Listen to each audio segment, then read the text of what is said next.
Good morning guys. Marami ngayon ang nag-alagag manok nagpapalahi na ibinibinta na lang ang kanilang mga alagang manok sa mababang presyo. Yung mga lugar yan na binabaha sa ngayong panahon sa tag-ulan. Iyan talaga ang mahirap kapag mapadami mo na ang mga gialagaan mong manok pagkatapos bahain ang lugar na inalagaan mo. Pinaglagyan mo sa mga manok mo. No choice na talaga. Kailangan ibibinta mo na lang talaga yan sa mababang presyo, parang mayroon naman na maibalik sa iyong ginagastos. Pero kung hindi lang yan sila binabaha ang kanilang lugar na gilagyan sa kanilang mga alagang manok, hindi nila ibibinta yan sa ganyang presyong mababa na. Iyan ang mahirap talaga kapag mag-alaga tayo ng manok tapos mapadami na natin, malaki na ang ginagastos natin, tapos pag tuwing panahon sa tag-ulan binabaha ang lugar natin, lugi tayo sa ating ginagastos. Kasi kung magbinta tayo, ibigay na lang natin sa mababang presyo. Wala talaga tayong magawa na kapag ang ating pinaglagyan sa ating mga alagang manok bahain. Tuwing umuulan, binabaha, kailangan talaga magbawas ka ng alagaan mong manok. Ibibenta mo yung iba naman manghinayang ka. Iyan ang hanapan mo ng lugar nga mapaglagyan mo, nga kapag humupa na ang baha, ibabalik mo sila sa yung pinaglagyan sa mga alagang manok. Pero ang problema mo naman, pag masama naman ang panahon, tulad ngayon may parating naman na bagyo, problemahin mo naman yun, isa-isahin mo namang iligpit yan, ilagay mo naman kung asaan banda pwede silang ilalagay nga safety ang kanilang buhay sa igalagaan mong manok. Kasi dito sa pagmamanok, luging-lugi tayo. Totoo lang, kapag may ilan-ilan nga alagaan mong manok tapos gumagastos ka na ng malaki niyan, tapos pag bumabaha, nadali lang sa baha, natangay lang sa baha, lugi ka na sa pagmamanok mo. Kaya payo ko sa inyo, advice ko sa inyo mga baguhang nag-alagang manok, kapag nasa lugar kayo nga mababang bahain ang inyong lugar, huwag kayong masyadong magpadami.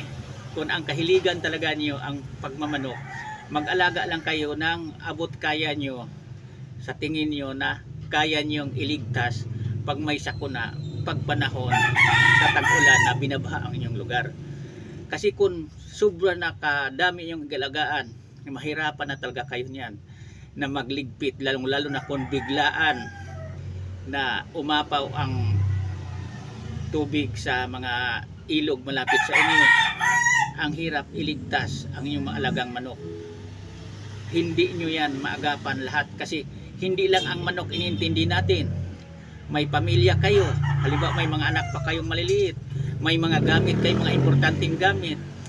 Siyempre yan yung unahin, lalong-lalo na kung yung mahilig mag-ipon, mag-alakansiya. Di siyempre yan din ang unahin mong intindihin, na makuha yung iniipon mong nialakansiya mo. Plus may mga manok ka pa, mga gamit mo, hindi mo talaga makayanan kaagad-agad yan na mailigtas lahat yan kapag biglaan ang pagtaas sa tubig baha. Pag usapan na nabaha, ang hirap yan na pagdaanan ko yan.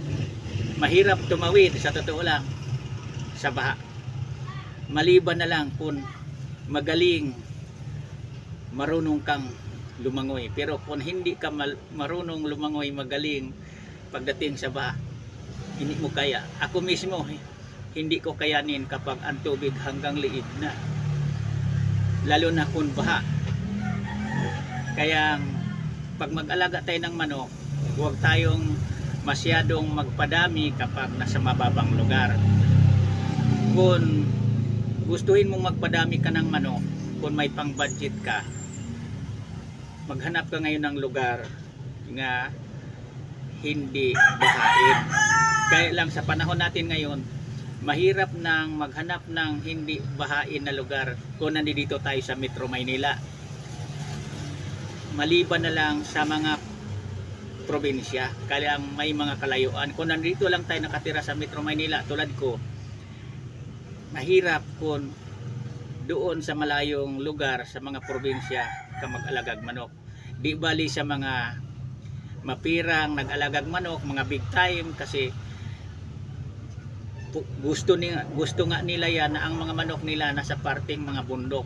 Siyempre may mga service sila, kung pupunta sila sa manukan nila, itingin sila, may pinagkatiwalaan sila, may mga tauhan silang sinisilduhan nila, kaya nilang magpasahod, magpasweldo sa mga tauhan na mag-asikaso sa mga alaga nilang manok. Pero tayong mga maliit lang na magmamanok, backyard breeders lang tayo, hindi natin kaya ang kanilang kinakaya dahil mapira sila.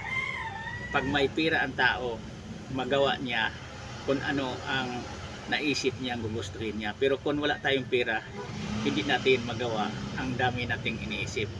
Dumami lang ang pag-iisip natin ang dapat natin gawin, pero hindi natin magawa dahil wala tayong ganyan, wala tayong pambayad sa mag-alaga sa ating mga manok. Kaya tansyahin lang natin na kayang-kaya natin ang ating alagaan na manok. Parang hindi magiging kawawa, maganda ang mga pangatawan. Kung gustuhin na natin na mag-out magbenta tayo, mabili kapag maganda ang pangatawan sa ating mga manok. Basta maalagaan natin. Yan ang pinaka-importante sa pagmamanok. Huwag tayong padaming-padami lang. Huwag nating tolaran ang mga big time, ang mga malaking breeders, dahil sila sobra-sobra ang kanilang pang-budget, pangpasahod sa tao, pambili sa pagkain ng manok, walang problemahin. Tayo na mga maliit magmamanok, mga backyard breeders, problema nga tayo sa pambili sa pagkain sa ating mga anak, sa ating pamilya. Tapos marami pa ang problemahin natin na manok na pakainin. Kung pwede, magmamanok tayo, kung yan man talagang kahiligan natin, yung tama lang na abot kaya sa bulsa natin kagastusan. Yan lang, maraming salamat ulit sa pagpanood. Thank you, bye.